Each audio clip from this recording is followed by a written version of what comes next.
입니다. 근데 갈라디아서는 그 트래디셔널리 그 두 가지 논쟁이 있습니다. 신학자들 사이에서 하나는 그 갈라디아가 어디냐라는 것이 논쟁의 하나고요.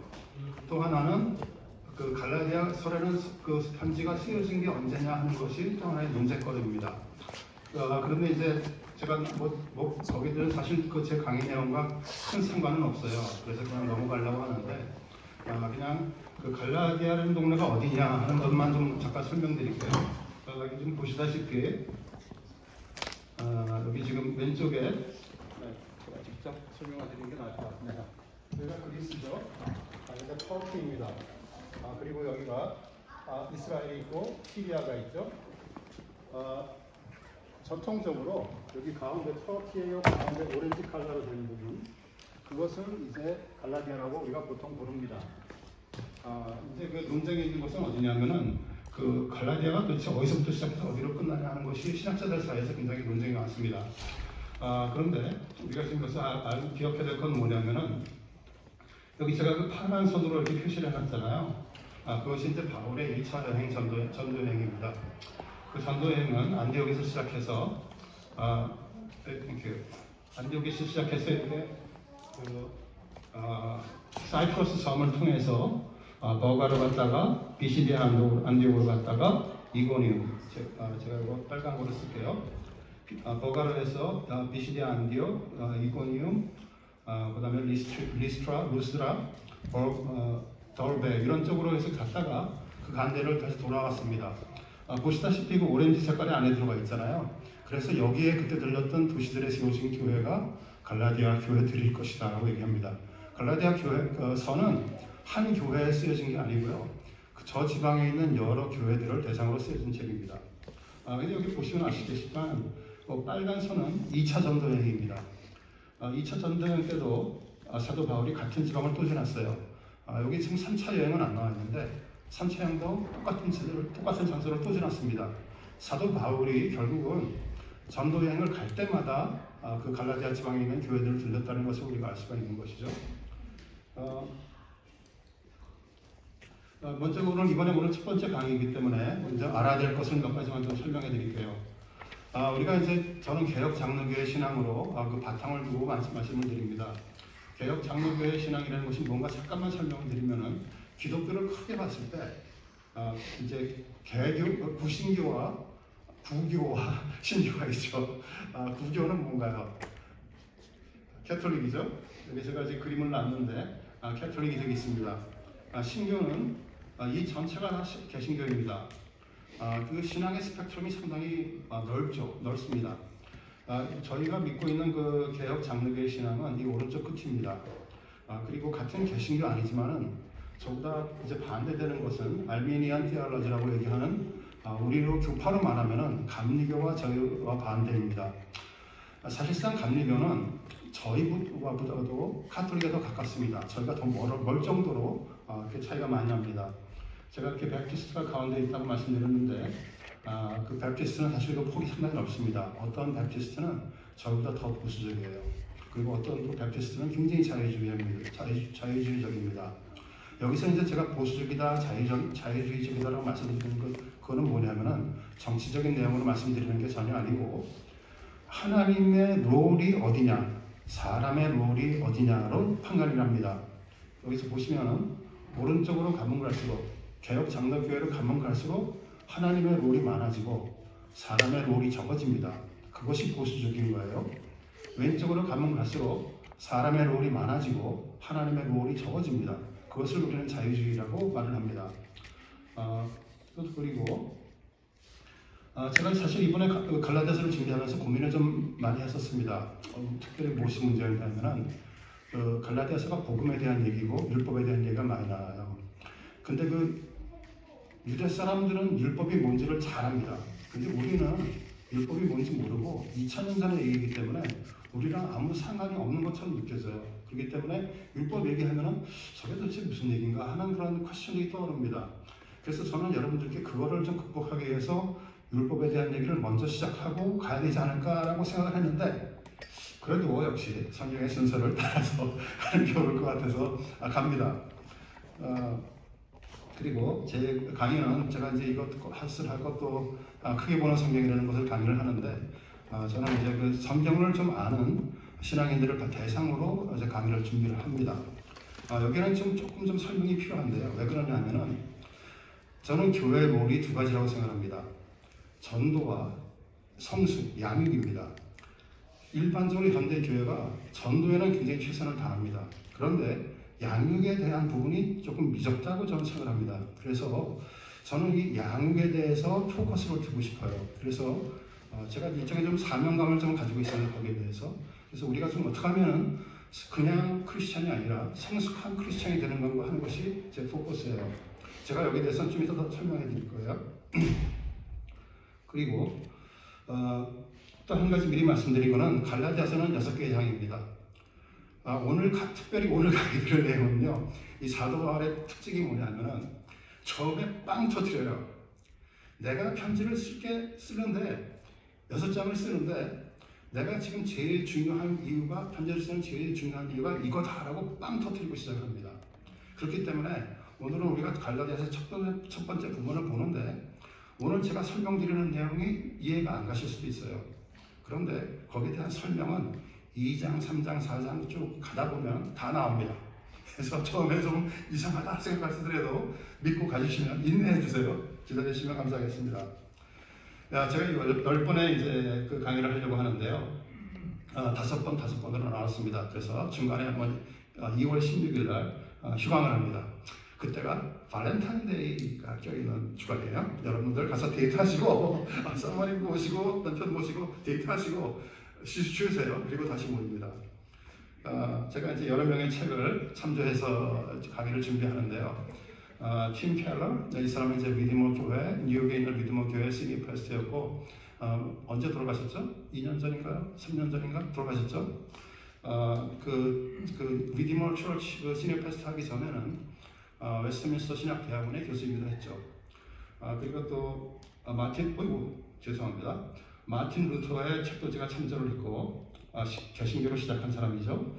또 다널드 카슨이라고 우리 백신정 목사님께서 다니신 신학교가 트리니티 신학대학원인데 거기에 아주 유명한 신학학자입니다. 그 사람의 책도 인용했고 또 바울 신학 그러면 세계적으로 제일 권위가 있다고 모든 사람이 인정하는 허먼 위더보스라는 사람이 있어요. 그 사람의 책도 인정했습니다. 그리고 제가 다니고 있는 리폼드 신학대학원의 가이 워터스, 또 페스코 이런 사람들의 또 그 책도 제가 참조를 했습니다. 미리 말씀드릴게요. 제가 그 중에서 다 여기저기서 참조를 했지만 팀 켈러의 책을 특별히 많이 참조했습니다. 배울 점이 저는 굉장히 많다고 생각해요. 이 팀 켈러 목사님의 책이. 그냥 갈라디아서의 소개를 잠깐 해드리면 기원 후 약 50년경 이제 보면은 아까 제가 바울 사도가 1차 전도여행을 떠났을 때 갈라디아 교회를 세웠다고 제가 말씀드렸잖아요. 생각해보면 사실 만약에 갈라디아서가 50년경에 써진 게 분명하면은 교회 세운 지 불과 1, 2년, 2년, 1년부터 3년 사이 굉장히 초기에 쓰여진 책입니다. 그렇기 때문에 실제로 교회가 뿌리내기는 그런 초기였다라고 말씀드릴 수가 있고요. 이제 다른 것들은 여러분께서 읽어보시면 그냥 아실 수 있는 그런 내용입니다. 여기서 한 가지 노트하고 싶은 거는 지금 갈라디아 교회에 여기 지금 써있듯이 이런 문제가 있었는데 이 문제는 갈라디아 교회만 있는 문제가 아니에요. 그때 당시에 그 바울의 편지들을 보면은 여러 군데 이런 문제가 있었습니다. 그렇기 때문에 이 문제가 그렇게 한 교회의 문제가 아니었다라는 것을 미리 말씀드릴게요. 제가 이제 이거는 좀 갈라디아서 전체 6장을 좀 요약을 해봤습니다. 좀 이렇게 단원을 나눠봤어요. 이거는 이제 여러분들이 꼭 이렇게 돼 있다라고 제가 보여드리는 게 아니에요. 그냥 대충적으로 갈라디아서가 흐름이 이렇다는 것만 이해해 주시면 돼요. 이게 왜 그러냐면은 정확히 떨어지지 않습니다. 학자들마다 다 의견이 다릅니다. 어떻게 나누는가 해가지고 저는 이제 그런 책들을 여러 가지를 읽어보고선 여러분들이 가장 이해하시기 쉽게 이렇게 제가 정리를 한 거예요. 그러니까 여러분들께서 그냥 보시고 갈라디아서가 이렇게 흘러가는구나 이것만 알고 계시면 됩니다. 오늘은 제가 이렇게 회색으로 표현해놓은 1장 1절부터 9절까지를 가지고 얘기를 할 거예요. 자, 그러면 본문을 한번 들어가 볼게요. 갈라디아서 1장부터 5절까지를 한번 볼게요. 이렇게 되어 있습니다. 여러분들이 읽었다고 생각하고 그냥 넘어갑니다. 아니 이거 신부 손 들어보세요. 자, 읽어보신다고 저는 그냥 넘어갑니다. 오케이? 자, 1장 1절은 이렇게 시작해요. 사람들에게서 난 것도 아니요 사람으로 말미암은 것도 아니요 오직 예수 그리스도와 아버지로 말미암아 사도된 바울, 이렇게 얘기합니다. 이 똑같은 내용이 1장 11절과 12절에도 반복이 됩니다. 사람의 뜻이 아니고 그리스도의 계시로 말미암은 것. 이렇게 또 여기가 또 반복이 돼요. 반복이 되면 어떻게 되는 거죠? 강조잖아요. 왜 이렇게 강조할까요? 사도 바울이 비판을 많이 받았어요. 제가 이거는 크게 보는 성경에서도 이미 강의하는 그걸 들어보신 분들은 다 이게 이미 들어보셨겠지만은 그 비판받은 게 두 가지입니다. 첫 번째는 하나도 예수 그리스도를 안 믿고 박해하러 쫓아내는 사람이 갑자기 어느 날 예수 그리스도를 전파하겠다고 나왔어요. 그러니까 사람들이 저게 뭐야? 하고 깜짝 놀란 거예요. 그런 비판을 받았고, 사실은 근데 그것보다도 더 큰 문제는 뭐냐면은 사도 바울, 네가 우리에게 복음을 전파한다고 했는데 그거는 하나님이 너한테 준 게 아니라 사람, 예수 그리스도와 직접 3년 동안 같이 다녔던 그 사람들 12제자한테 배워서 그냥 나에게 알려준 게 아니냐, 이런 비난을 많이 받았어요. 그러니까 사도 바울은 거기에 대해서 대답을 이렇게 한 겁니다. 사람들에게 난 것이 아니요 예수 그리스도의 제자들로 받은 게 아니고 다메섹으로 가는 길가에서 하나님께서 나에게 임하셔서, 예수 그리스도께서 나에게 임하셔서 사도가 돼서 내가 이것을 전한다라고 얘기를 분명히 해놓고 시작하는 거예요. 결국은 무슨 소리냐면은 사도 바울이 자기 사도로서의 권위를 얘기하는 겁니다. 자, 여기서 말미암아, 아버지로 말미암아라고 되어 있는데 그 말미암아라는 말이 그리스 말로는 디아라는 말입니다. 영어로는 through 이란 말이에요. 하나님께서 사도 바울을 통해서 말씀하셨다, 이렇게 우리가 보는 거죠. 사도 바울을 통하여서 계시를 주셨다, 이렇게 말을 하는 겁니다. 자, 이제 여기서 한번 생각을 한번 해보죠. 저희가 이제 주일마다 예배를 드립니다. 여러분들 가운데 대부분이 이부 예배를 지금 데리고 오셨는데, 그러면 사도 바울의 가르침과 현대 교회에 우리가 설교를 듣는 것을 우리가 어떻게 이해해야 될까요? 어떻게 이해하십니까? 사도의 말씀으로 들으십니까? 아니면은 다른 것으로 들으십니까? 누군가 뭔가 얘기했는데 이선희 권사님 같은데? 아니야? 용기 있으신 분? 그 사도를 어떻게 해석하느냐에 따라 다르겠죠. 그렇죠. 네, 역시 이길영 장로님은 똑똑하십니다. 우리가 사도라는 말이 좀 그 독특한 성경에 굉장히 중요한 단어예요. 어떻게 되냐면은 직접 하나님한테 예수 그리스도로부터 직접 계시를 받고 성경을 쓰신 분들입니다. 그래서 거기에다 그분들한테 사도라는 말을 우리가 쓰게 됩니다. 혹시 여러분들, 물론 목사님들께서 성경을 바탕으로 설교 말씀을 준비하시죠. 자기 생각을 쓰시는 것이 아니죠. 그리고 또 양떼를 이끄시는 그런 목자시죠. 그런데 그렇다고 하더라도 사도하고 목사님이 같지 않습니다. 목사님께서 설교 말씀을 하시다가 성경 말씀에 맞지 않으면 틀린 거예요. 왜냐하면 우리는 성경이 최고이기 때문에 이것을 우리는 솔라 스크립처라고 얘기를 합니다. 아까 제가 처음에 시작할 때 개혁 장로교에 대해서 얘기했는데 개혁 장로교의 특징을 여러 가지로 얘기할 수가 있어요. 여러분들 가운데 튤립이라는 얘기도 있고 다 아실 텐데 그 중에 하나가 트리솔레라는 말이 있습니다. 세 가지의 솔라가 있어요. 하나는 뭐냐? 솔라 스크립처, 오직 성령으로. 또 하나는 솔라 피데, 오직 믿음으로. 또 하나는 솔라 그라시아, 오직 은혜로. 그 세 가지를 얘기합니다. 이렇게 말하는 것을, 그렇기 때문에 성경 저자로서 이렇게 말씀하는 거에 최고의 권위가 있다. 우리의 모든 신앙의 바탕이다 하는 것을 솔라 스크립처라고 우리는 얘기를 합니다. 여기에 대해서는 제가 좀 이따 다시 한번 설명해 드릴게요. 만약에 여러분들 가운데서 목사님이 사도랑 똑같다고 생각하시는 분들이 있으시면 개신교에도 그런 교파가 있습니다. 누굴까요? 여러분 그죠? 교재 보면 더 답이 나와 있는데 너무 거기다 답을 다 써놨어요 제가. 진짜 망했습니다. 몰몬교가 대표적인 경우입니다. 몰몬교는 거기에 이제 프레젠트가 한 명이 있고 12사도가 있습니다. 그것을 living apostles, 살아있는 사도들, 아니면 living prophets, 살아있는 예언자들 이렇게 얘기를 합니다. 이단입니다. 저희는 그렇게 보지 않습니다. 자, 물론 이제 그 몰몬의 그 12사도는 때때로 8명이 되기도 하고 이렇게 정해져 있지 않습니다. 제가 몇 년 전에 솔트레이크시티를 갔었는데 그래서 거기 좀 찾아가 봤어요. 그랬더니 그때는 8명이었더라고요. 그래서 아마 그게 사람 숫자에 따라서 왔다 갔다 하는 것 같아요. 어쨌든 간에 하여간 그렇습니다. 그래서 우리가 지금 사도의 권위를 얘기하고 있는데 얘기를 하다 보니까 잠깐 좀 점프 오버하죠. 1장 8절에 가보니까 이렇게 돼 있어요. 그러나 우리나 혹은 하늘로부터 온 천사라도 우리가 너에게 전한 복음 외에 다른 복음을 전하면 저주를 받을지어다 이렇게 얘기를 합니다. 우리가 그 신앙을 어떻게 배우고 자라는가요? 여러 가지 이제 방법이 있는데 제가 3가지를 생각해 봤습니다. 첫 번째는 우리가 이제 전통, 이제 모태 신앙이신 분들은 부모로부터 신앙을 이어받았죠. 또 우리가 교회를 통해서 신앙 공동체를 통해서 신앙을 자랍니다. 또 설교 말씀을 통해서 우리가 신앙이 자랍니다. 그 한 방법이죠. 또 하나는 하나님의 특별하신 은혜가 있을 때도 있어요. 예를 들어서 수양회, 또 아니면 무슨 집회 같은 때 그런 특별한 감동이 있는 경우도 있습니다. 또 하나는 우리가 성경을 통해서 성경 공부를 통해서 자라기도 합니다. 그런데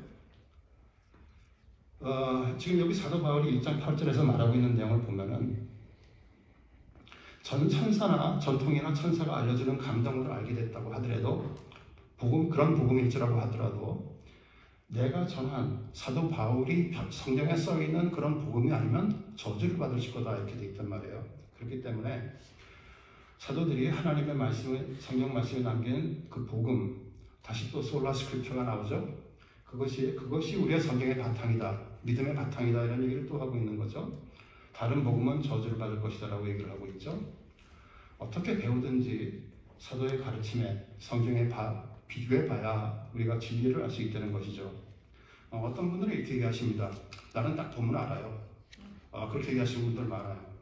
애한테 너 나쁜 사람은 절대 따라가면 안 돼 그러면은 애들이 뭐라 그러죠? 답을 나는 나쁜 사람 딱 보면 알아요 그래요. 똑같아요. 이 신앙이 어린애 같은 사람들은 딱 보고 자기가 보면 다 안 돼요. 그 얘기는 뭐냐면은 내 촉이 좋아라는 얘기밖에 안 돼요. 그렇지 않습니다. 제가 나중에 또 이제 다른 강의에서 다음에 또 설명해 드릴 텐데 우리가 복음이 어떤 복음이 진짜 복음인지 알기가 쉽지 않습니다. 특별히 그 복음이 지금 이런 경우, 지금 갈라디아 교회의 경우처럼 내부에서 올 때가 많아요. 쉽지 않습니다. 그렇기 때문에 우리는 항상 성경이 우리가 얼마나 중요한 건가, 솔라 스크립트가 얼마나 중요한 건가를 우리가 배워야 되죠. 그러면서 그렇게 자기에 대해 소개를 한 다음에 복음의 내용에 대해서 1장 3절 4절에 복음의 내용에 대해서 얘기를 합니다. 1장 4절은 이렇게 돼요. 그리스도께서 아버지의 뜻을 따라 이 악한 세대에서 우리를 건지시려고 우리 죄를 대속하기 위해 자기 몸을 주셨으니 이렇게 되어 있습니다. 이 중에서 제가 이제 건지시려고라는 말에다가 줄을 쳐놨는데요. 영어로는 rescue죠. 이 말이 너무너무 적절한 말인 것 같아요.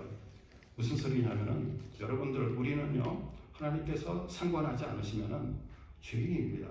그냥 강물에 떠내려가는 죄인들이에요. 건지시고 이런 말 들으면 뭐가 생각나세요? 그 바다에서 건지는 사람도 생각나잖아요. 그죠? 코스트럴 가든가 헬리콥터 타고 쫙 가가지고 그 사람들 쫙 건져냅니다. exactly 이 뜻이에요.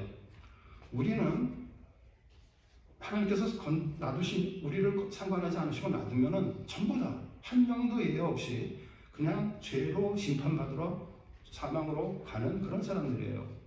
그런데 하나님께서 거기서 우리를 택해 주셔서 건지셔 준 겁니다. 크게 보는 성경을 저한테서 들으신 분들은 제가 그때 싱글 프리데스티네이션, 더블 프리데스티네이션 제가 설명을 드렸죠. 그 생각을 해보시면 그 컨셉이 좀 정확하게 드러나실 거예요. 혹시 여러분들 가운데 크게 보신 성경을 안 드신 분들은 나중에 들어보시면 그래서 무슨 소리인지 좀 더 아실 수가 있어요. 마케팅 그만해야 되는데 잠깐 마케팅 하게 되네. 거기 또 보니까 우리의 죄를 대속하시려고 이렇게 돼 있어요. 이 기독교는요 다른 종교랑 다르죠. 제일 큰 다른 점이 대속이라는 거예요. 나를 대신해서 누군가 죽어주셨어요. 그것이 가장 틀입니다. 그래서 영어로는 이것을 substitutionary atonement라고 아주 멋있는 말로 그렇게 얘기를 하죠. 한국말로 속죄하심, 나를 대신해서 대속해 주신 것, 그거죠. 하나님 무슨 소리냐? 죄인 된 우리가 원래 죽어야 되는데 예수 그리스도께서 죽으심으로 죄의 싹을 치루었다 이 얘기죠. 그렇기 때문에 죄의 싹을 치루어서 예수 그리스도께서 우리를 대신해서 정죄함을 받으셨어요. 정죄함을 받으셨죠. 그런데 하나님께서는 공의의 하나님이시란 말이에요. 같은 죄를 가지고 두 번 정죄할 수 없죠. 하나님께서는. 그렇기 때문에 우리는 다시 정죄를 받을 필요가 없는 거죠. 왜냐? 예수 그리스도께서 이미 받을 정죄함을 받았기 때문에 우리가 또 받으면 하나님께서 두 번 정죄하시는 거잖아요. 근데 공의의 하나님은 그러실 수가 없죠. 그렇기 때문에 우리는 다시 정죄함을 받을 수 없고 죄로부터 사함을 받은 것이죠. 혹시 뭔가 좀 이상하다 질문이 생기고 싶다면 스탑하세요. 질문하세요. 우리가 복음의 전제에 대해서 잠깐 좀 설명을 드릴게요. 복음의 전제는 복음이 뭔가요? 영어로 good news, good news 좋은 소식이죠, 그렇죠? 근데 good news인데 복음은요 bad news로 시작해요. bad news가 뭐죠? 우리는 다 죄인이다. 우리는 다 죽을 수밖에 없는 사람이다. 우리는 그 죄로 말미암아서 하나님과 멀어졌다. 이 얘기죠. 그래서 우리는 하나님의 진노와 심판에 이르게 됐다. 이러는 것이죠. 그런데 그렇기 때문에 우리는 스스로 혹은 누구도 혹은 무엇도 우리를 구원할 수 없다는 것이 전제예요. 왜냐하면 우리가 죄인이기 때문에. 죄인이 죄인을 구원할 수 있나요? 없나요? 당연히 없죠. 그렇기 때문에 우리는 스스로를 구원할 수 없습니다. 이 얘기를 제가 조금 더 가면은 제가 다시 한번 더 설명해 드릴게요. 오직 그리스도만이 우리의 구원자시요 의에 이르게 하시는 분이다. 우리는 이렇게 정리를 할 수가 있습니다. 복음의 내용을 그래서 한 번 더 다시 정리를 해보면은 그리스도가 하신 일이 무엇인가? 우리에게 은혜와 평강을 주시고 대속함으로 우리를 악한 죄에서 건지신 것 이런 것이죠. 죄 없으신 예수께서는 버려질 수도 없고 죽으실 수도 없는 하나님의 아들이시죠. 그런데 우리를 위해서 버려지시고 죽으신 거죠. 예수 그리스도께서 죽으심으로 예수 그리스도께서 얻으신 게 뭔가요? 어떤 걸 얻으셨어요? 아무것도 얻으신 게 없죠. 아무것도 없습니다. 예수 그리스도께서 우리의 영광이 필요하신 것도 아니고 우리가 영광을 드려도 영광이 이미 영광이시고 우리가 영광을 안 드려도 이미 영광이시고 상관이 없습니다. 그런데 그냥 우리를 위해서 죽으신 거예요. 왜 그렇게 하셨죠? 1장 4절을 보니까 그리스도께서 하나님 아버지의 뜻을 따라 자기 몸을 주셨어요. 하나님 아버지의 뜻을 따른 거예요. 그렇기 때문에 은혜의 하나님이십니다. 은혜의 하나님이에요. 우리가 예수 그리스도 하나님한테 그리스도로 보내달라고 요구한 적도 없습니다. 우리는 심지어 대속한다는 것이 필요한지도 몰랐어요. 그런데 은혜의 하나님께서는 우리를 구하시려고 그 정해진 뜻을 따라 하나님의 뜻을 따라 우리에게 그냥 주신 거예요. 또 내가 뭘 잘해서 주신 것도 아니고 내가 뭐 받을만 해서 주신 것도 아니에요. 그냥 주신 거예요. 그렇기 때문에 처음부터 끝까지 오직 은혜의 하나님께서 주신 것이죠.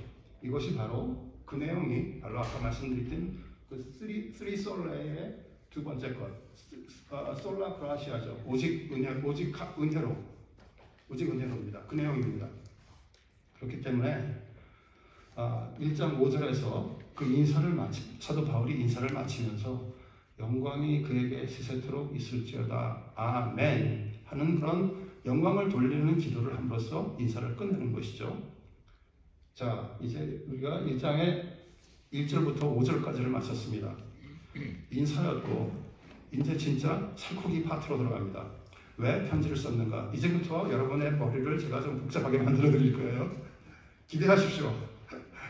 자, 6절, 7절, 8절, 9절까지 이렇게 되어 있습니다. 제가 거기 그 복음이라는 단어를 빨간색으로 이렇게 표현해 놨어요. 몇 번 나왔습니까? 6번 나왔죠? 2번은 옳은 복음이고 나머지 4번은 다른 복음입니다. 불과 4절인데 6번 나왔어요. 사실 따지고 보면은 여기에 대명사로 쓴 것들이 몇 개가 더 있습니다. 그것까지 합하면 더 많아집니다. 하지만 이렇게 썼어요. 자, 여러분들은 이걸 한번 쭉 읽어보시고 바울이 어떤 마음으로 썼을 것 같은가 한번 짐작을 한번 해보세요.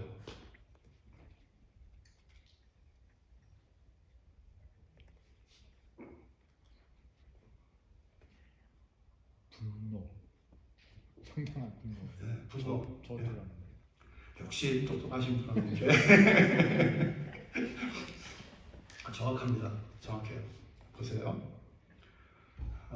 서두에서 느껴진 바울의 감정은 어떤 거냐면은 놀랍니다. 1장 6절에 보니까 이상하게 여기노라라고 되어 있죠. 영어로 보면은 astonished예요.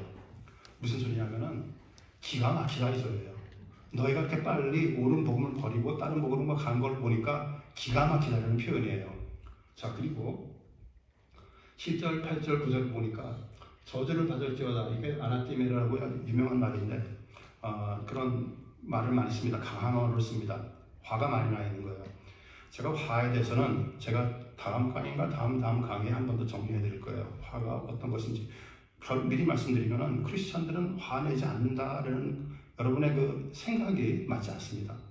크리스찬은 화를 내야 됩니다. 오케이? 제가 이건 기대해 주세요. 하여간 어쨌든 간에 이렇게 얘기를 하고 또 4장 20절에 가면은 내 원성을 높인다라고 얘기를 했어요. 사도 바울이. 자, 보세요. 한번 생각해 봅시다. 사도 바울은 편지를 쓸 때마다 여기저기로 보면은 감사 이 정도 위치에서 지금 우리가 1장 6절부터 9절까지 보고 있잖아요. 그 정도 위치에서 항상 그 교회에 대한 감사를 얘기를 합니다. 이런 내용을 해요. 내가 너에게 지금 편지를 쓰는데 너희를 세해서 생각할 때마다 이런 감사의 제목이 생각난다라는 것이 항상 들어갑니다. 거의 대부분 바울 서신에 다 들어갑니다. 이거 제가 한 가지 미리 말씀드려야 되는데 말씀 못 드리는 제가 성경은요 성령님과 바울 서신이 같이 쓴 거죠. 근데 제가 말할 때마다 성령님과 바울 서신 이렇게 바울이 쓴 거 이렇게 말하기가 힘들기 때문에 저는 그냥 바울이라고 말씀드리는 거예요. 오케이? 오해하지 마세요. 근데 바울이 그렇게 감사를 쓰는데 갈라디아서는 이 감사가 아예 없어요. 유일한 책입니다. 감사가 아예 없는 유일한 책이에요. 자, 그러면서 반복되는 것이 복음이라는 말이고 화가 나 있어요. 왜 그럴까요? 다른 복음 때문이고 다른 복음이 그 갈라디아 교회 사람들을 교란되게 만들고 부르신 일을 떠나가게 되는 그런 것 때문에 그런 것이죠.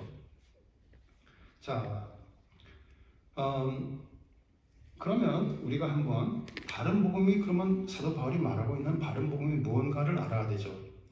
그 다른 복음이 뭔가는 1장 6절부터 9절 사이에 나와 있지 않습니다. 그럴 때 우리가 2장, 3장, 4장을 쭉 가보면 그 내용이 아주 정확하게 드러납니다. 무슨 소리냐면은 다른 복음은 결국 이거예요.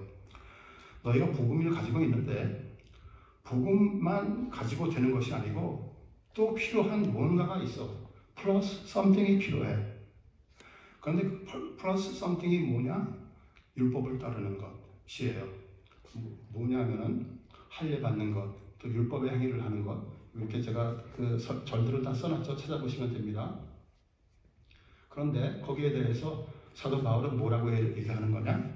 할례만 얘기하는 것이 아니다. 할례라고 얘기하지만 결국은 모든 율법을 따르는 것. 모든 율법뿐만 아니라 그 율법들을 모든 율법 플러스 항상 지키는 것. 그것을 얘기한다라고 얘기를 합니다.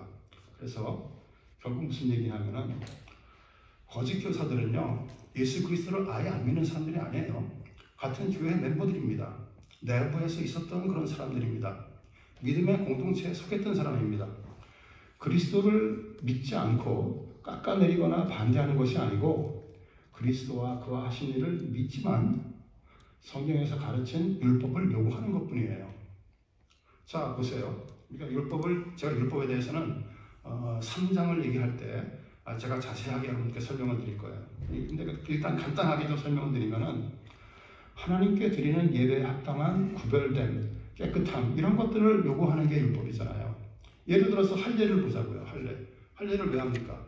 창세기 17장에 나와 있죠. 왜 하죠? 언약의 상징이죠. 하나님께서 이스라엘 민족을 택해 주셨는데 그리고 그 사람들과 약속을 맺었어요. 그런데 그 약속을 맺은 거에 대해서 너희가 증거를 가지고 있어야 된다. 사인을 가지고 있어야 된다. 그게 할례죠. 나쁜 거 아니죠. 좋은 겁니다. 언약의 민족이기 때문에. 그리고 하나님께서 기뻐하시는 것들을 요구하는 거예요. 자, 그러면 제가 질문을 해볼게요. 하나님 예수 그리스도 믿는 거 좋아. 그런데 너희가 율법을 따라 얘기는 뭐냐면은 성경에 써 있는 대로 해 이런 얘기예요. 그런데 왜 바울은 거기에 대고 화를 내고 다른 복음은 없나니? 이 얘기는 다른 얘기는 뭐냐면은 다른 복음은 복음도 아니다 이 얘기예요. 왜 그거는 복음도 아니라고 얘기하고 이렇게 저주를 받을지어다 이렇게 얘기를 하는지 여러분들 한번 대답해 보세요. 성경에 써 있는 거를 거짓 교사들이 성경에 써 있는 걸 얘기하고 나쁜 것도 아니고 하나님께서 기뻐하시는 것을 요구할 뿐인데 왜 그렇게 바울이 화를 낸 거예요? 이해가 가세요, 여러분들? 자, 한번 누가 좀 한번 트라이 해보실래요?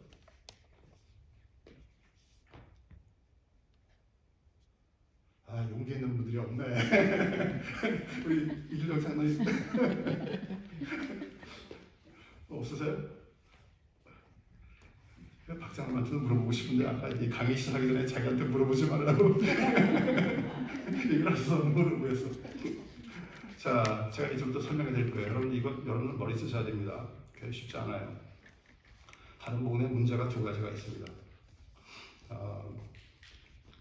두 가지가 뜻 보기에는 전혀 중요한 문제가 아니에요. 그런데 깊이 들어가면은 굉장히 어마어마한 중요한 얘기입니다. 다른 복음, 우리가 바울이 말하는 복음은 뭐냐면요. 성경이 말하는 복음은 예수 그리스도가 죽으심으로 우리 죗값을 치르셨다는 것이죠. 여러분들 다 알고 계십니다. 그래서 의롭다 하심을 얻고 하나님의 자녀로 관계가 회복돼서 구원에 이른다예요. 그렇죠? 뭐 여러분들 너무나 잘 아시는 그런 것이죠. 자, 먼저 구약 아까 율법이 제가 깨끗하게 하는 것을 말하고 있는데 예수 그리스도께서 오심으로 그 율법의 그 죽으심으로 그 율법에서 요구하는 그 깨끗하심을 다 충족시키셨어요. 그러니까 다시 깨끗해질 필요가 없는 거예요. 그리고 그렇기 때문에 우리가 믿음 외에 더 이상 필요한 것도 없고 요구할 것도 없다는 거예요. 오직 믿음으로 솔라 피데. 제가 솔라 스크립트라, 솔라 그라시아, 솔라 피데 세 개 다 설명해 드렸습니다. 이제 이게 솔라 피데 내용이에요. 자, 그런데 그렇게 돼서 우리가 하나님께서 우리를 받아주시고 우리가 하나님의 아들로 돼서 자유함을 얻고 의롭다 하심을 입고 하나님의 자녀가 돼서 우리가 하나님께 이제 감사함으로 사는 거예요. 감사함으로 사는 겁니다. 그것이 바로 우리의 성화의 과정이죠. 이 질문을 다른 복음과 바울이 말하는 복음에 대해서 서로 차이점을 얘기하면은 이 질문 하나로 다 끝납니다. 그리스도가 당신을 깨끗하게 하기에 충분한가? 이 질문을 했을 때 사도 바울은 yes 라고 말하는 거예요. 그리스도만으로 충분하다라고 얘기하는 겁니다. 거짓 교사는 충분하지 않고 뭔가 더 필요하다. 그것이 율법을 따르는 것이다. 이렇게 얘기를 하는 것이죠. 아까 제가 처음에 보여드렸다시피 다른 복음은 복음 플러스 썸띵을 요구합니다. 오케이? 그럼 그거를 기억하세요. 자,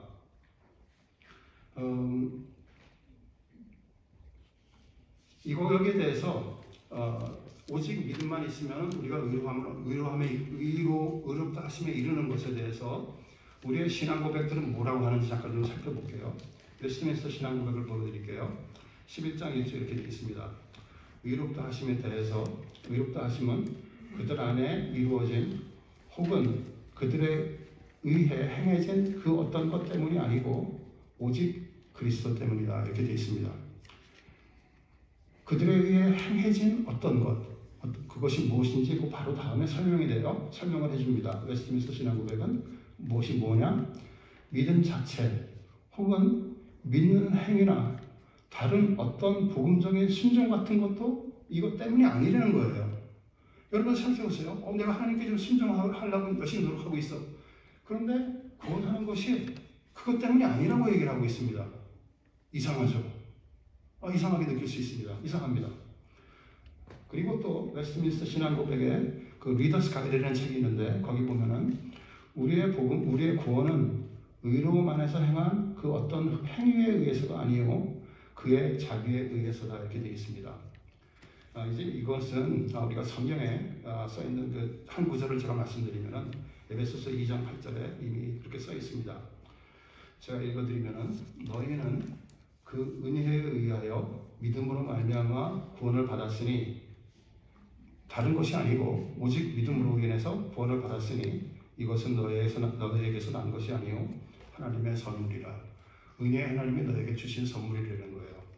자, 그러면 아까 제가 말씀드린 것처럼 우리가 순종을 하려고 애쓰습니다. 그런데 그것 때문에 구원받는 게 아니래요. 자, 여러분들 이걸 어떻게 이해해야 될까요? 제가 좀 이따가 다시 설명해 드릴게요. 또 마틴 루터는 이렇게 얘기합니다. 갈라디아서 주석에서 나온 얘기인데 그러면 아무것도 안 하는가? 의로움을 얻기 위해서 아무것도 할 것이 없는가? 내 답은 아무것도 없다이다. 샤킹하죠? 아닙니까? 왜냐하면 이 의로움의 모습은 율법이나 행위에 대한 어떤 것이든지 아무것도 하지 않고 듣지도 않고 알지도 않고 오직 이것들만 알고 믿으면 되기 때문이다. 무엇만 알고 있으면 되느냐 하면은 그리스도가 승천하셨다는 것, 또 우리를 심판하시는 재판관이 아니라 이런 여러 가지 모습으로 하나님 우편에 앉아 계신다는 것, 또 우리를 위해 중보하시고 다스리는 대제사장으로 앉아 계시다는 것, 이렇게 가서 믿으면 된다는 거예요. 자, 그래서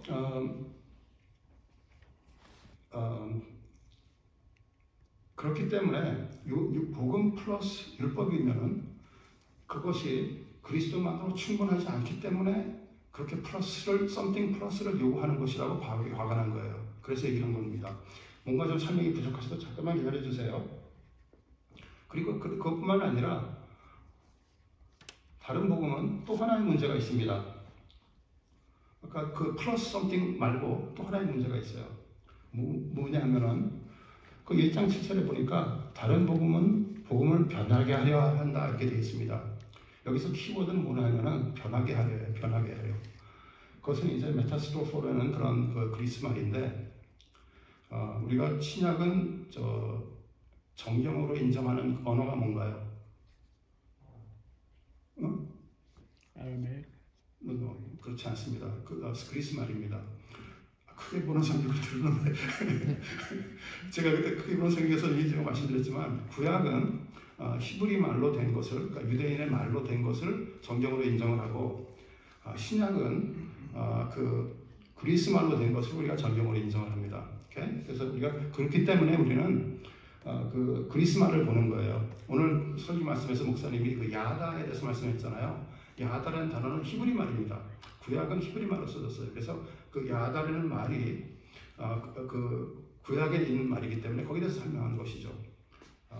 그건 좀 약간 사이드 노트고 복음을 변하게 하려 이렇게 되어 있습니다. 근데 이 메타스토프라는 말이 쓰여져 있는 다른 것을 보면은 사도행전 2장 20절에 이렇게 되어 있습니다. 해가 변화하여 어두워지고 저게 변화요가 메타스토프예요. 무슨 소리냐? 밝은 것이 어두움으로 바뀐 거예요. 완전히 바뀐 거를 얘기합니다. 또 야고보서 4장 9절을 보니까 웃음을 애통으로 바꾸고 즐거움을 근심으로 바꿨다라고 이렇게 되어 있습니다. 그것도 역시 메타스토프예요. 이 단어가 무슨 소리냐면은 복음은 복음 플러스 something이 있어야 된다고 얘기하는 것은 뭐냐면은 그래야 우리가 의로움을 받는다라고 얘기하는 것은 순서가 바뀐 거예요. 순서를 뒤집은 겁니다. 우리는 다른 복음은 무슨 소리냐면은 율법이 요구하는 그런 것들을 행해야 하나님이 우리를 구원해 주실 거다라고 얘기하는 겁니다. 율법이 요구하는 그런 깨끗하게 되는 그런 과정들을 우리가 먼저 해야 하나님께서 그 다음에 우리를 구원해 주실 거다 그런 얘기예요. 그렇게 됐어야 하나님의 관계가 바로 서고 구원의 의리는 의롭다함을 받는다 이렇게 되는 것이죠. 그런데 이것의 문제는 뭐냐면 구원의 순서가 거꾸로 됐다는 거예요. 제가 이제 이번 강의 제목을 갈라디아서 그리고 오더 살루티스라는 말을 제가 썼잖아요. 오더 살루티스라는 말은 순서입니다. 구원의 순서. 제가 이렇게 주보에다가 광고를 낼 때 오더 살루티스라고 냈더니 교회 사무실에서 아주 멋있는 말을 찾아냈더라고요. 구원의 서정이라고 이제 찾아냈던데 저는 그 말은 잘 모르겠고 오더가 영어의 오더입니다. 그리고 살루티스는 구원이고 구원의 순서입니다. 우리가 믿는 구원의 순서는 뭐냐면은 옳은 복음은 믿게 되면은 의롭다 하심을 받아요. 그러면 거기에 대한 감사함으로 우리는 성화를 하는 거예요. 그러면 우리가 율법을 행하는 겁니다. 하나님께서 우리를 그렇게 의롭다 하셨다고 해서 우리가 율법을 행하지 않는 것이 아니라 율법을 행하는 거예요. 그런데 그것은 어디서 오느냐 하면 하나님께서 우리에게 값없이 우리가 값없이 주셨기 때문에 그 값없이 주신 은혜에 대해서 감사함으로 율법을 따르는 겁니다. 자, 여기서 순서가 이렇게 바뀌게 되면 어떻게 되냐면은 하나님이 누구신가 하는 것이 바뀌게 되기 때문에 그래요.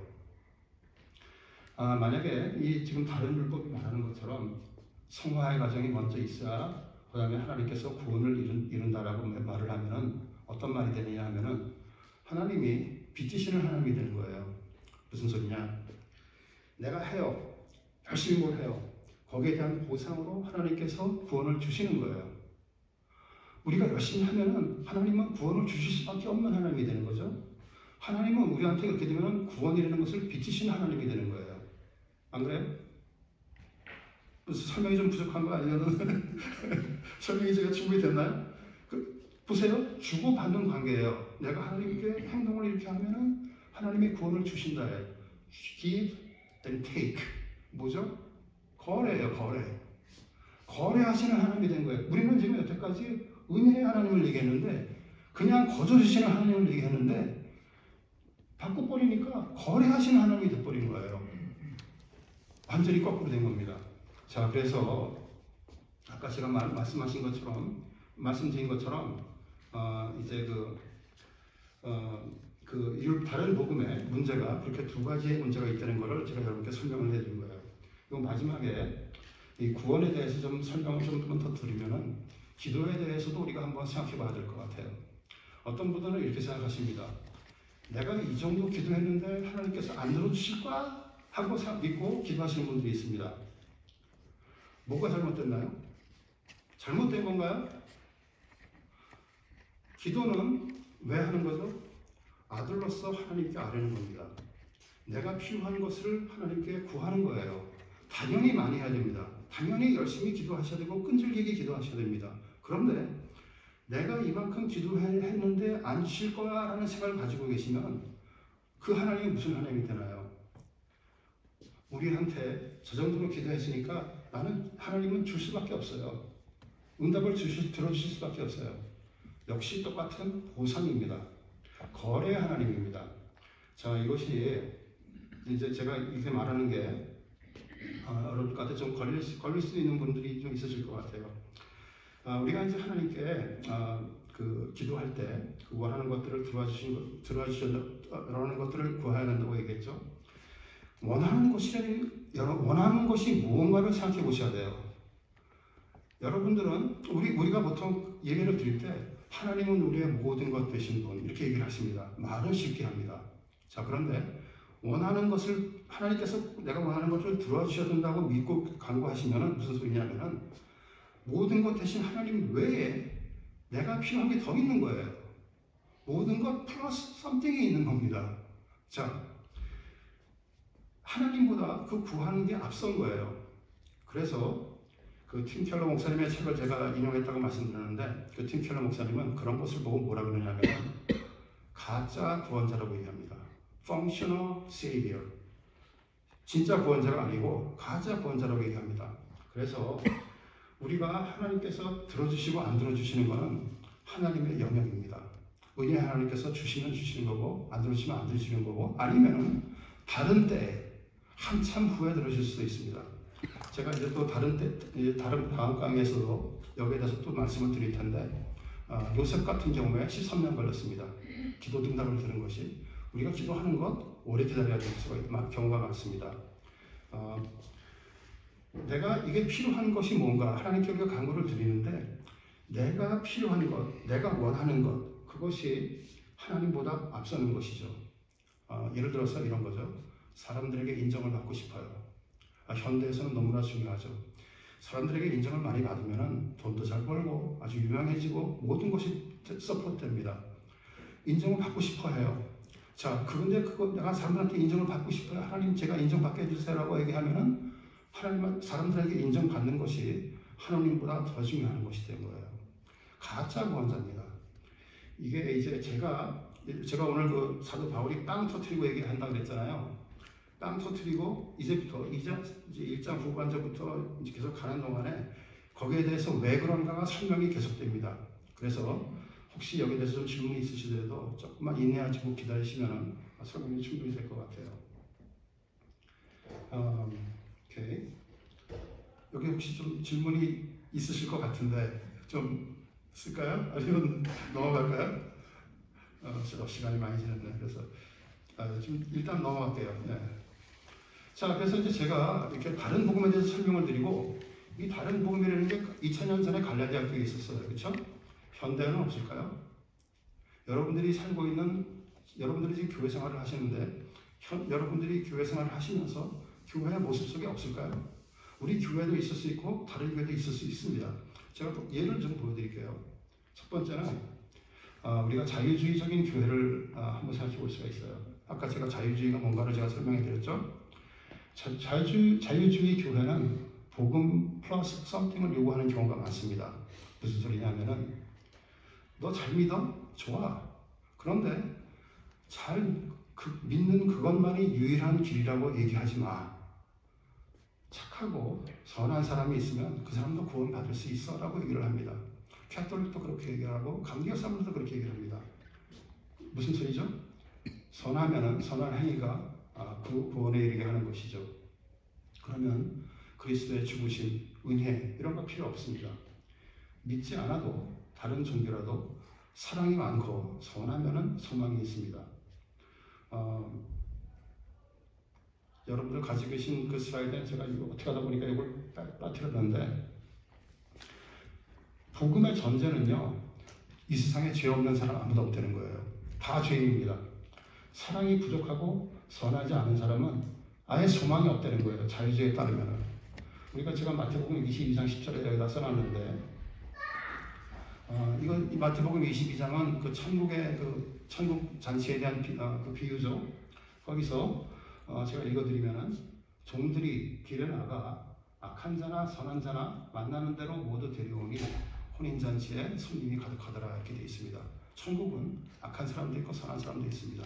오케이? 그리고 또 로마서 5장 8절을 보면은 우리가 아직 죄인 되었을 때 그리스도께서, 우리가 아직입니다. 아직 죄인이었을 때 그리스도께서 우리를 위하여 죽으심으로 하나님께서 우리에 대한 자기의 사랑을 나타내셨더라 이렇게 되어 있죠. 우리가 죄인일 때 구원해 주시는 거죠. 그렇기 때문에 그 대표적인 예가 사도 바울이라고 할 수가 있는 거죠. 사도 바울은 누구보다 악한 죄인이었습니다. 크리스천들을 박해하고 사람을 죽이려고 쫓아다녔던 그런 사람이죠. 그런데 하나님께서는 그런 사람을 쓰셨어요. 그래서 그리스도의 은혜로 사도로 쓰십니다. 복음의 전제 제가 다시 한번 얘기하는데, 복음의 전제는 뭐냐? 은혜가 필요 없는 선한 사람은 한 사람도 없고 은혜를 받지 못할 정도로 나쁜 사람도 한 사람도 없다. 이것이 그 전제인 것이죠. 자신의 죄를 보지 못하면 하나님의 은혜가 아무런 소용이 없는 게 되는 것이죠. 또 다른 얘기를 한번 들어볼게요. 보수적인 교회를 한번 예를 들어보겠습니다. 거룩과 의리를 강조하면서 복음 플러스 율법을 요구하는 교회들입니다. 이것은 이렇게 해야 돼, 이렇게 입어야 돼, 이렇게 먹어야 돼, 예배 의식은 이렇게 해야 돼 라는 것을 강조하는 교회들이에요. 이렇게 되면은 갈라디아 교회의 거짓 교사들과 똑같은 모습이죠. 다른 것이 없습니다. 그리고 조금만 차이가 나면은 옷 입고 있는 게 좀 이상해. 저거 크리스찬 아니야. 예, 이렇게 됩니다. 조금 것도 용납을 하지 못합니다. 그러면 맨날 모든 게 싸움밖에 안 납니다. 분쟁밖에 안 생겨요. 그렇기 때문에 이거 보수적인 교회도 플러스 썸띵의 그런 예로 들어갈 수가 있는 것이죠. 아까 제가 지금 두 개를 보여드렸는데 자유적인 교회나 또 지나치게 보수적인 교회나 결국은 복음에 뭔가를 더하는 그런 잘못 다른 복음을 따르는 교회라고 볼 수가 있어요. 자, 이제 마지막 거를 제가 말씀을 드려야 되는데 이거는 여러분이 좀 놀랄 수가 있습니다. 자, 헌신을 강조하는 교회에 대해서 좀 얘기를 합니다. 자, 이게 특별히 이제 한국 교회의 참 문제인데 한국 교회 참 제가 문제라 그러니까 좀 이상하긴 한데 한국 교회가 약합니다. 여기에 대해서 우리는 이 헌신을 강조하는 교회 그러면 굉장히 성경적인 것 같아요, 그렇죠? 말을 들어보면 굉장히 성경적인 것 같습니다. 그런데 복음에는 반대입니다. 그렇지 않아요. 뭐냐면은 헌신을 강조하는 교회에서는 이렇게 질문을 합니다. 자기 스스로한테 나는 하나님을 향한 믿음, 사랑 이런 게 부족해. 하나님께서 이런 나를 받아주실까라는 질문을 가지고 살아요. 이 질문이 사람들마다 가지고 있습니다. 그래서 강한 믿음, 사랑, 헌신된 삶을 통해서 구원을 얻는다고 생각합니다. 제가 이거 약간 사이드 노트인데 제가 이것도 이제 크게 보는 성경에서 이미 이거 강의한 내용인데 믿음은 우리 한국 사람들 특징 중에 하나가 믿음을 양으로 보는 경우가 많이 있습니다. 50%의 양, 80%의 양, 30% 믿어, 50% 믿어, 80% 믿어, 100% 믿어 이 질문을 하십니다. 질문 자체가 잘못되었어요. 믿음은요 방향입니다. 내가 무엇을 믿느냐, 내가 어디를 바라보고 있느냐, 누구를 의지하는가 그 방향이에요. 그렇기 때문에 만약에 혹시 그 양으로 생각하면은 제일 하나님을 잘 믿는 분이 누굴까요? 힌트, 야고보서? 크게 들은 성경을 보신 분들이 있더라고요. 이거 정말 못하시면 어떡하지? 제일 잘 믿는 사람은요, 마귀예요. 제가 야고보서 2장 19절 읽어드릴게요. 내가 하나님은 한 분이신 줄을 믿느냐? 잘 아는도다. 귀신들도 믿고 떠느니라. 하나님을 제일 잘 믿는 사람들은 귀신들입니다. 사탄이에요. 양으로 보는 것이면 귀신이 제일 잘 믿는 분이에요. 뭐라 그래야 되나? 이거를 분이에요. 말이 좀 이상한데 귀신이 제일 잘 믿는 사람이에요. 그런데 귀신은 어디를 바라보나요? 하나님의 반대를 바라보는 사람들이에요. 방향입니다. 오케이? 방향입니다. 다시 또 원래대로 돌아가서 믿고 의지하는 정도에 따라서 구원을 받는다고 생각을 하면은 무슨 소리냐면은 내가 부족해. 믿음도 부족하고 사랑도 부족해. 그러니까 그걸 메꾸기 위해서 내가 헌신을 합니다. 그것이 자기의 노력이 들어가죠. 그렇게 되면 아까 제가 말씀드린 것처럼 행위가 나의 헌신이 나를 구원해주는 결과가 됩니다. 자, 보세요. 내가 이걸 해야, 내가 헌신을 이만큼 해야 나를 구원해 주실 거다. 그런 얘기는 뭐냐면요. 내가 그거를 행하면 내가 구원받는 거죠. 그렇죠? 무슨 소리냐면은 나의 행위에 따라서 내가 구원받느냐 안 받느냐가 결정이 되는 거예요. 결국 무슨 소리냐면은 내가 내 스스로를 구원할 수 있다라는 얘기예요. 아까 제가 하나님이 빚진 자가 된다고 표현했는데 그것과 이것과 같은 말입니다. 복음은 우리가 아닌 그리스도와 그가 하신 일을 믿음으로 구원에 이르는 것이죠. 우리가 그렇게 스스로가 구원자라고 생각을 하면은 다른 복음으로 가면은 하나님과 저의 관계가 뒤집힙니다. 내가 하나님이 되는 거예요. 내가 스스로 구원하니까. 그렇기 때문에 하나님이 되는 것이죠. 그렇게 되면 어떻게 되나요? 창세기 3장에 아담이 왜 죄를 저질렀죠?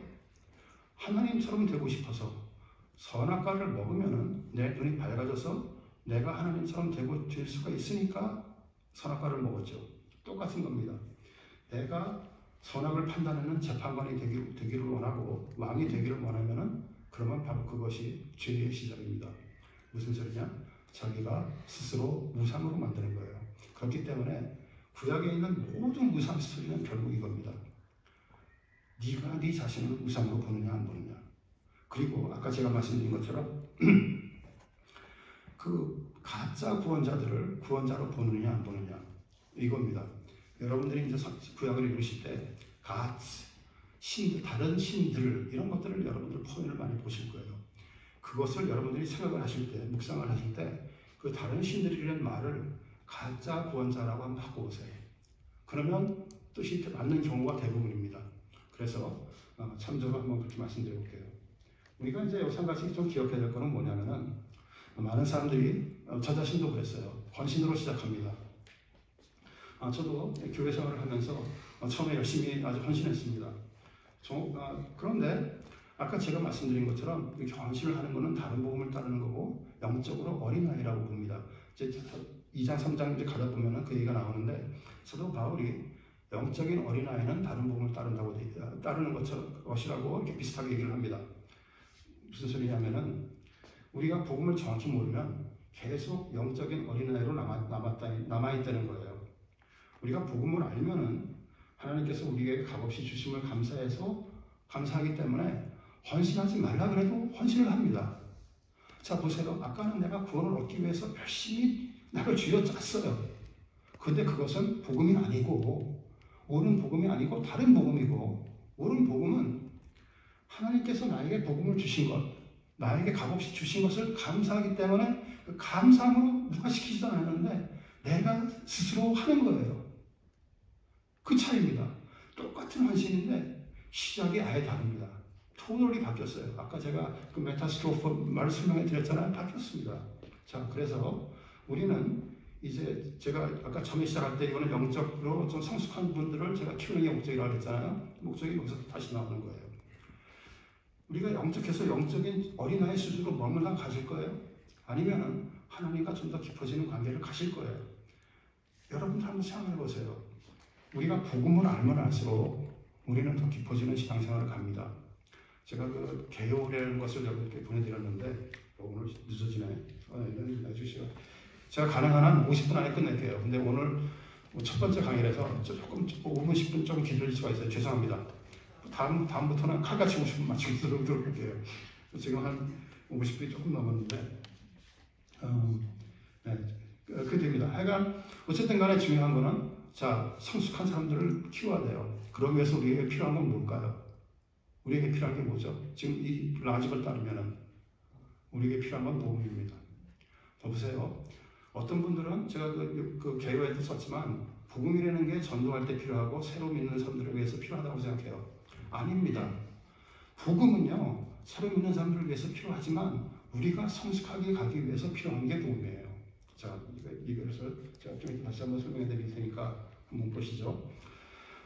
자, 이것은 제가 이제 세 번째 예인데 이거는 의롭다함과 성화가 순서가 바뀐 그런 교회를 보는 것이죠. 아까 제가 말씀드린 것처럼 2000년 전에 갈라디아에 이런 문제들이 있었습니다. 그런데 지금 여러분들이 세 가지를 통해서 느끼셨는지 모르겠지만 현대에도 우리 주위에 이런 문제가 많이 있습니다. 똑같은 문제가 있습니다. 자, 그래서 여기에 대해서 좀 이제 얘기를 해보려고 그러는 거예요. 마지막 한 장 결론을 제가 말씀드리면은 복음은요, 복음의 능력이 드러나야 됩니다. 로마서 1장 16절 이렇게 되어 있습니다. 이 복음은 모든 믿는 자에게 구원을 주시는 하나님의 능력이라 이렇게 되어 있습니다. 복음이 능력이에요. 그렇기 때문에 만약에 혹시 여러분들의 복음을 듣고 여러분들의 삶이 변하지 않았으면 헌신 몰라. 감사함으로 헌신하고 그런 게 없어. 그렇게 되면요. 복음을 모르는 거예요. 복음을 모르는 겁니다. 왜냐하면 복음은 능력이기 때문에 그래요. 복음을 알게 되면 그리스도를 닮고 섬기고자 하는 마음이 있어야 정상입니다. 억지로 섬기면 복음을 정확히 이해하지 못하는 거예요. 여러분, 아까 제가 여러분들 여기서 제가 여러 번 말씀드렸죠? 현대교회에서는 이 복음을 가르치기를 좀 주저합니다. 왜 그러냐면은 걱정이 있기 때문에 그래요. 자유함이 있기 때문에 하나님께서 예수 그리스도께서 우리에게 자유함을 주셨기 때문에 자유롭게 행동하려고 하는 그런 것 때문에 사람들이 율법을 따라 안 하네 하는 그런 걱정이 있습니다. 그냥 자유로워지려고만 한다 그러는 그런 걱정이 있어요. 그래서 여기에 대해서 많은 얘기를 안 합니다. 또 어떤 면에서 교회 성장에 도움이 되지 않을 것 같은 느낌도 들어요. 그래서 현대교회는 많이 얘기를 합니다. 그런데 우리가 그런 것은 복음의 능력이 얼마나 파워풀한지를 몰라서 그래요. 제가 이건 좀 좀 이렇게 해서 오해하지 말고 잘 이해해 주시기 바랍니다. 저는 베델교회 다닌 지 45년 됐습니다. 베델교회 초창기 당시에 복음이 살아 있었어요. 무슨 얘기하면은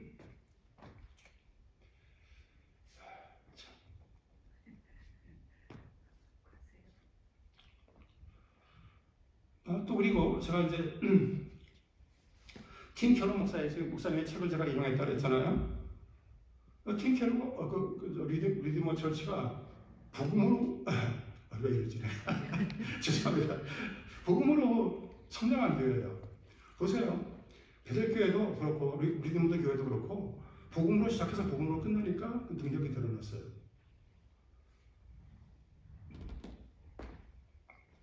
넘어가죠. 여기서 우리가 한 가지 이제 기억하는 것 되면 이 얘기입니다. 아는 것에 대해서 아는 것과 경험하는 것은 다릅니다. 우리가 복음을 아는 것은 다 알고 계십니다. 그런데 오늘 그 야다라는 말처럼 경험하는 것과 아는 것과 달라요. 자, 그래서 우리가 아는 것 외에 대속하신 그리스도에 대한 복음을 경험할 수 있어야 돼요. 복음을 경험하게 되면은 그 능력으로 자원에서 율법을 따르게 되고 순종을 합니다. 자, 보세요. 다른 복음에서 율법을 따르라고 얘기했지만 거기서는 억지로 따랐잖아요. 이제는 아니에요. 자원하면서 따르는 겁니다. 아까 제가 베델교회 얘기도 잠깐 했지만 복음이 많았을 때 저희 교회에 자원하는 사람이 넘쳐났었어요. 우리 교회 지금 문제는 뭔가요? 자원하는 사람이 없습니다. 뭐 사랑방 저를 보고 제가 이 얘기 이제 다음 강에서 하려고 했는데 하다 보니까 또 나가네. 진짜 또 망했습니다. 자, 뭐죠? 뭔가요? 능력이 없습니다. 우리 교회도 자원하는 사람이 부족하다는 얘기는 뭐냐면 복음의 능력이 드러나지 않고 있다는 얘기예요. 아까 제가 말씀드린 것처럼 복음에 대한 능력이 드러나지 않으면 아는 얘기는 결국은 뭐냐면 복음에 대해서 모른다는 얘기예요. 자, 그래서 제가 서제스트 하는 건 뭐냐? 우리는 복음으로 돌아가야 된다는 거예요. 교회는 복음밖에 없습니다. 우리가 가지고 있는 모든 것입니다. 복음을 경험하면 예배가 살아나죠. 하다못해 우리가 하다못해는 말이 잘못됐네요. 우리가 성찬식을 하더라도 예수 그리스도의 몸이 찢겨져서 내가 먹는 거고 예수 그리스도의 피가 흘려서 우리가 마시는 거예요. 그 사실은 얼마나 감격적이에요. 그러니까 그 복음을 우리가 경험할 수가 있는 것이죠. 또 그리고 복음을 경험하면은 그 주님 안에서 자리함으로 우리의 관점이 바뀝니다. 우리가 원하는 것을 얻기 위해서 섬기는 것이 아니고 복음의 주님을 사랑하기 때문에 그를 섬기고 따르는 것이죠. 결과는 똑같습니다. 하지만 그 순서가 완전히 바뀌는 것이죠. 현대 세대는 무슨 프로그램들이 많습니다. 우리가 요즘에 젊은이들이 많이 얘기하는 것 가운데 그 MBTI라는 것도 있고 또 요즘에 제일 잘 팔리는 책들을 보면은 자기 개발서이고 또 세미나도 많습니다. 내가 자기를 향상시키기 위해서 세미나도 많고 뭐 관계를 좋게 만드는 그런 관계를 향상시키는 그런 트레이닝도 있고 많은 프로그램들이 있습니다. 다 좋은 것들입니다. 제가 나쁘다고 말하는 건 전혀 아닙니다. 여러 가지 틀을 제시해주고 아주 좋은 겁니다. 그런데 근본적으로 차이가 있는 것은 뭐냐? 성경이 제시하는 방법은 그것들과 같지 않습니다. 어떻게 다르냐? 아까 제가 여러 번 말씀드린 것처럼 복음과 그리스도 외에는 그 모든 것들은 가짜 구원자, functional savior라는 거예요. 그래서 그리스도만으로 모든 것이 충분하다는 복음만이 우리에게 필요한 것이라는 것이죠. 그래서 이제 제가 오늘 말씀드렸던 것처럼 오늘은 이제 바울이 빵 터뜨렸어요. 그렇죠? 그리고 제가 이 바울의 그 1장부터 9장까지 내용이 어떤 것인가 설명해 드렸습니다. 제가 이제 오늘 살펴본 거는 수박과 핥기로 쭉 본 거예요. 다음 주부터는 이제 여기 제가 오늘 설명해 드린 것들을 왜 바울이 그렇게 얘기할 수밖에 없었는지 파고 들어갑니다. 점점 더 깊어져 갑니다. 그래서 우리가 갈라디아서를 다 끝나고 난 다음에는 복음을 가진 사람들의 삶이 이런 거구나. 그리고 우리가 갈라디아서 보면 제일 유명한 게 뭐예요? 제일 유명한 거. 성령의 열매. 5장 22절. 자, 성령의 열매가 도대체 어떤 컨텍스트에서 나오게 된 건지 그걸 우리가 보고 싶은 거예요. 자, 그래서 이제 갈라디아서를 한마디로 얘기하자면 결국 복음입니다. 그래서 복음에 대해서 한번 끝까지 파헤쳐보잖아요. 그래서 저도 그렇고 여러분들도 그렇고 제가 오늘 흥분해서 죄송하지만 복음에 대한 얘기를 앞으로 계속해보기도 합니다. 여기까지입니다. 제가 잠깐 기도드리고 그리고 마치게요. 여기 질문 있으시면 또 이메일로 해주시고 저한테 또 찾아와 주세요. 하나님 아버지 감사드립니다.